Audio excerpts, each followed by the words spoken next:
Film की शुरुआत में हमें एक पति पत्नी और उनका एक बेटा दिखाया जाता है, जहां वो लोग अपनी गाड़ी से जंगल की तरफ जा रहे होते हैं। फिर काफी देर गाड़ी चलाने के बाद वो सभी एक हॉस्टल तक जा पहुंचते हैं, जो जंगल के बीचों बीच एक पहाड़ी के पास बना हुआ था। इस होटल में उन्हें जूलियो नाम का शख्स मिलता है, जो उन तीनों को हॉस्टल में ले जाकर उन्हें इस हॉस्टल के निर्माण और फाउंडर के बारे में बताने लगता है। वो शेयर करता है कि पहले ये हॉस्टल एक राजा का घर हुआ करता था, जिसकी एक संतान थी, और राजा जहाँ भी जाया करता वो अपने उस बेटे को साथ ले जाता, फिर चाहे वो कोई युद्ध हो या नया देश। और एक दिन राजा के बेटे से कुछ गलती हो गई, जिस कारण राजा ने अपने बेटे को उसी होटल में बंद कर दिया, जिसके बाद वो अपनी आखिरी सांस तक इसी होटल में था और यहीं पर उसने अपना दम भी तोड़ दिया।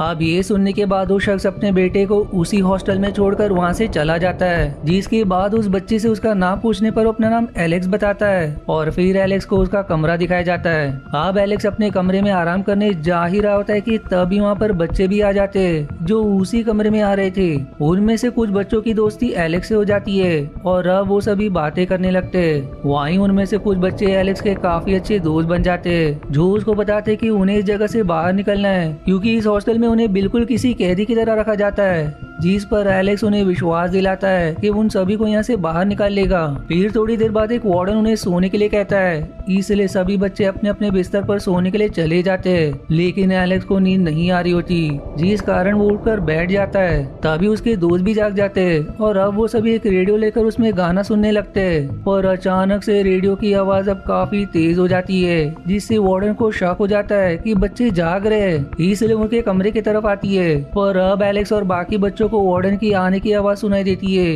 इसलिए वो अपने अपने बिस्तर पर जाकर लेट जाते हैं और ऐसे दिखाते कि वो सब सो रहे हैं, जो देखकर वार्डन वहाँ से चली जाती है। अब अगली सुबह बच्चों को पढ़ने के लिए क्लास की तरफ ले जाया जा रहा होता है, जहाँ एलेक्स देखता है कि यहाँ पर लड़कियां भी पढ़ा करती है, जिन्हें लड़कों से बिल्कुल ही अलग रखा जाता है। तभी एलेक्स की नजर एक लड़की पर पड़ती है, जिसका नाम इजाबेल होता है, जिसे देखते ही एलेक्स को उससे प्यार हो जाता है। तब एलेक्स इजाबेल से बात करने के लिए चुपते हुए उसके पीछे जाता है और फिर मौका देकर उसे कमरे में बुला लेता है, जहाँ वो इजाबेल को अपने बारे में बताता है। लेकिन इजाबेल उसे कुछ नहीं कहती, बल्कि वो उसे एक पर्ची देकर वहाँ से चली जाती है। दूसरी तरफ जूलियो बच्चों की गिनती कर रहा होता है, जिसमें से एलेक्स के ना होने पर उसे ढूंढने के लिए एक बच्चे को भेजने ही वाला था कि तभी वहाँ एलेक्स खुद आ जाता है, जिस पर जूलियो उसे लाइन ना छोड़ने को कहता है। जिस बात से हम समझ पाते हैं कि फिलहाल तो जूलियो को एलेक्स पर कोई शक नहीं हुआ है। फिर आगे हम उन बच्चों को उनके कमरे में देखते हैं, जहाँ एलेक्स अपने दोस्तों को इजाबेल के बारे में बताते हुए उन्हें वो पर्ची भी दिखाता है, जो देखकर बाकी बच्चों के अंदर भी लड़कियों से बात करने की हिम्मत जाग जाती है।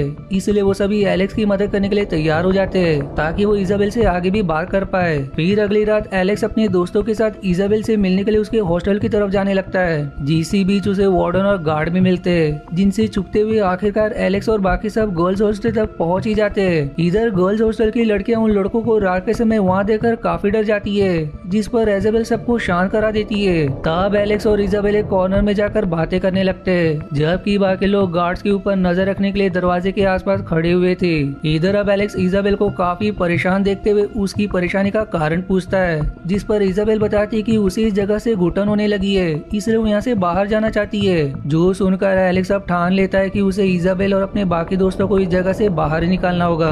तभी एलेक्स के पास उसका एक दोस्त आकर खबर करता है कि वार्डन को शायद उनके बारे में किसी तरह से पता चल गया है, इसलिए उन्हें तुरंत ही भागना होगा। इसीलिए अब वो सभी वहाँ से भागकर एक जगह रुकते हैं, जहाँ वो लोग देखते हैं कि जूलियो भी जाग चुका है, जो हॉस्टल के लड़कों को ढूंढ रहा है। अब ये देखकर सभी एक कचरे के डिब्बे में छुपते हुए जूलियो के वहाँ से जाने का इंतजार करने लगते हैं। फिर काफी देर तक इंतजार करने के बाद जूलियो वहाँ से चला जाता है, जिसके जाते ही एलेक्स और उसके दोस्त भागते हुए अपने कमरे में आकर सो जाते हैं। वहीं अगले दिन जूलियो सभी लड़कों को एक जगह पर इकट्ठा करके उनसे कल रात के बारे में पूछना शुरू करता है। तब उन्हीं में से एक लड़का जूलियो को सारी बात बता देता है, जिससे एलेक्स और उसके दोस्त फंस जाते हैं। जिसके बाद जूलियो उन सभी को ठंड के दिनों में ठंडे पानी से भिगा देता है और उसी ठंड में पूरे दिन उन्हें वहीं खड़ा रखता है, जिस कारण उन सभी की तबीयत खराब हो जाती है। अब कुछ दिनों बाद जूलियो सभी को स्विमिंग पूल के लिए ले जाता है, जिसमें कि लड़की और लड़कियां दोनों होते हैं, लेकिन लड़के और लड़कियों के तैरने की जगह अलग अलग होती है। जहाँ इस बार फिर से एलेक्स और उसके दोस्त ठान लेते हैं कि वो लड़कियों से मिलके रहेंगे, इसलिए वो सभी स्विमिंग के लिए तालाब तालाब में उतरकर खेलना शुरू कर देते ताकि जूलियो को उन पर शक न हो। वहीं थोड़ी देर बाद जब जूलियो का ध्यान उनके ऊपर नहीं होता तो एलेक्स पानी के नीचे से होकर लड़कियों की तरफ जा पहुंचता है, जो देखकर इजाबेल काफी घबरा जाती है। लेकिन फिर वो दोनों आपस में खूब बातें करते।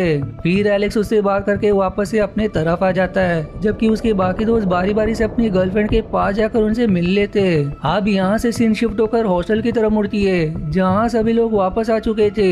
वहीं एलेक्स और उसके दोस्त काफी खुश होते क्योंकि उन्होंने जूलियो को चकमा देकर अपना बदला पूरा कर लिया था।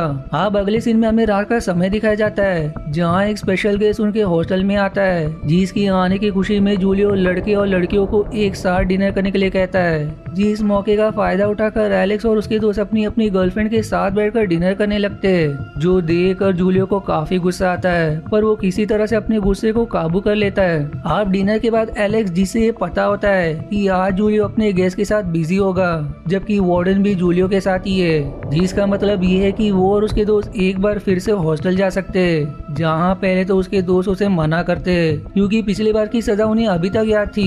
लेकिन एलेक्स के जिद करने पर वो लोग उसकी बात मान ही लेते, जिसके बाद वो सभी वापस से गर्ल्स हॉस्टल की तरफ निकल पड़ते।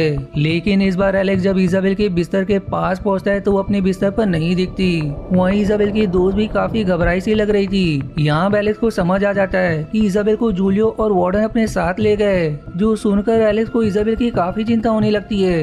इसलिए वो अपने दोस्तों के साथ इजाबेल को ढूंढना शुरू कर देता है। दूसरी तरफ हमें ये दिखाया जाता है कि स्पेशल गेस्ट किसी कारण से वापस अपने घर जा रहा होता है, जहाँ जूलियो और वार्डन उसे छोड़ने के बाद अलग अलग रास्ते पर चले जाते हैं। फिर जूलियो अपने कैबिन में आता है, जहाँ हम इजाबेल को देखते हैं, जो जूलियो के कैबिन में काफी सहमी हुई सी बैठी हुई थी। इजाबेल अब उससे अपने कमरे में जाने की परमिशन मांगता है, लेकिन जूलियो इजाबेल के सामने शराब पीकर उसके साथ बदतमीजी करने लगता है। वहीं इस तरफ एलेक्स और उसके दोस्त एक एक करके हॉस्टल के सारे कमरों में इजाबेल को ढूंढ रहे होते, लेकिन वो उन्हें कहीं नहीं मिलती।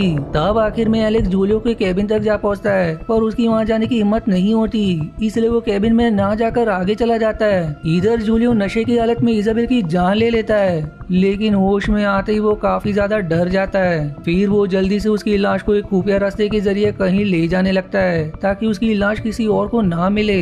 इस तरफ एलेक्स और उसके दोस्त जो काफी देर से इजाबेल को ढूंढ रहे थे, जिन्हें अब इजाबेल के ना मिलने पर उन्होंने अब पुलिस को कॉल कर दिया था, जो देखते ही देखते हॉस्टल पहुंच जाते हैं। तब पुलिस वाले पूरे हॉस्टल में इजाबेल को खोजने लगते हैं, जबकि जूलियो बड़ी ही आसानी से पुलिस को झूठ कहकर बच जाता है। वहीं अब इजाबेल को गायब हुए एक दिन से ज्यादा हो गया था, पर अभी तक उसकी कोई भी खबर नहीं मिली थी, जिस कारण एलेक्स और वार्डन को जूलियो पर शक हो जाता है, क्योंकि उन्हें इजाबेल के गायब होने से कोई फर्क नहीं पड़ा था।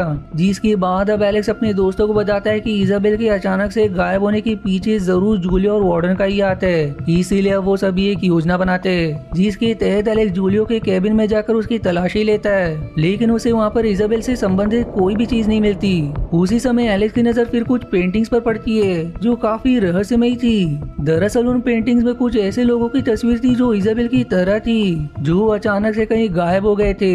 पर तभी एलेक्स को किसी की आने की आवाज सुनाई देती है, इसलिए वो तुरंत छुप जाता है। अब जैसे ही वो छुपता है, वैसे ही वहाँ जूलियो आकर अपनी कुर्सी पर बैठ जाता है। पर अब एलेक्स, जो जूलियो को लेकर बहुत गुस्सा था, वो उसे मारने के लिए एक हथौड़ा लेकर उसकी तरफ बढ़ने लगता है। पर जैसे ही वो उसकी कुर्सी के पास पहुंचता है, वहाँ पर जूलियो नहीं होता। दरअसल जूलियो ने एलेक्स को पहले ही देख लिया था और इस समय वो उसके पीछे ही मौजूद था, इसलिए अब जूलियो एलेक्स के ही ऊपर हमला कर देता है। पर एलेक्स कैसे तो करके वहाँ से बाहर निकल आता है, जहाँ उसके दोस्त मिलते हैं। वो सभी एलेक्स को बचाने के लिए जूलियो के ऊपर हमला कर देते हैं, लेकिन जूलियो उन्हें बड़ी ही आसानी से हरा देता है, जिस पर सभी बच्चे अलग अलग दिशा में भागना शुरू कर देते हैं। दूसरी तरफ एलेक्स जूलियो के केबिन में जाकर वापस से कुछ ढूंढने लगता है, जबकि जूलियो एक एक करके उन सभी बच्चों को जान से मारने के लिए उनका पीछा कर रहा था, पर वो बच्चे उसे चकमा देकर भाग रहे होते। तभी एक बच्चे का पैर फिसलने के कारण वो जमीन पर गिर जाता है, जिस वजह से वो जूलियो के हाथ लग जाता है। लेकिन इससे पहले कि वो उस बच्चे को मार पाता, पीछे से एक बच्चा आकर जूलियो के सिर पर जोर का वार कर देता है, जिससे जूलियो जमीन पर गिर जाता है। अब वो बच्चे वहाँ से भागने ही वाले थे कि तभी जूलियो उनमें से एक लड़के को बड़ी बुरी तरह से मारने लगता है, जिससे आखिर में उस बच्चे की मौत ही हो जाती है। उधर एलेक्स को जूलियो के रूम में एक खुफिया दरवाजा मिलता है, जिसमें प्रवेश करके काफी दूर जाने के बाद वो उस जगह से बाहर निकलकर जंगल में पहुंच जाता है, जहां उसे बहुत सारी लाशें दफनाई हुई मिलती है, जिनमें से एक के ऊपर इजाबेल का नाम भी लिखा होता है, जो देख कर एलेक्स काफी उदास हो जाता है। फिर ये सीन यही कट होकर हॉस्टल की तरफ मुड़ जाती है, जहां एलेक्स पुलिस को जूलिया के बारे में सब कुछ बता देता है, जिसके बाद पुलिस जूलियो को गिरफ्तार करके अपने साथ ले जाते हैं। अब मूवी के आखिरी सीन में हम देख पाते हैं कि एलेक्स अपने उस दोस्त की मौत पर बहुत उदास है, जिसे पिछले दिन जूलियो ने जान से मार दिया था। जिसके बाद एलेक्स हॉस्टल का दरवाजा खोल देता है, जिसका मतलब ये है कि उसने जूलियो के आतंक से सभी बच्चों को बचा लिया है और अब सारे बच्चे अपने अपने घर जा सकते हैं। जीसी के साथ वो इजाबेल की आखिरी ख्वाहिश भी पूरी कर देता है, जिस मिक्स फीलिंग के साथ ये मूवी यहीं समाप्त हो जाती है। अब बात करें इस मूवी की, तो इसमें एक हॉस्टल की कहानी दिखाई गई है, जहां माँ बाप अपने बच्चों को पढ़ने के लिए छोड़कर चले जाते हैं, लेकिन जूलियो नाम का शख्स हर साल कुछ बच्चों को जान से मार दिया करता है। वहीं उसके खिलाफ कोई सबूत न होने के कारण वो कभी भी पुलिस के द्वारा पकड़ा नहीं गया। पर हद तो तब हो गई जब उसने इजाबेल नाम की छोटी बच्ची को जान से मारकर जंगल में दफन कर दिया।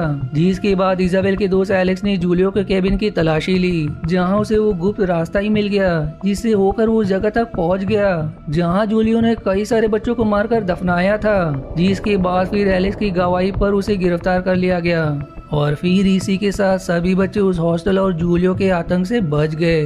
जीसी हॉरर कहानी के साथ ये मूवी यहीं समाप्त हो जाती है। आशा है आपको मेरी एक्सप्लेनेशन पसंद आई।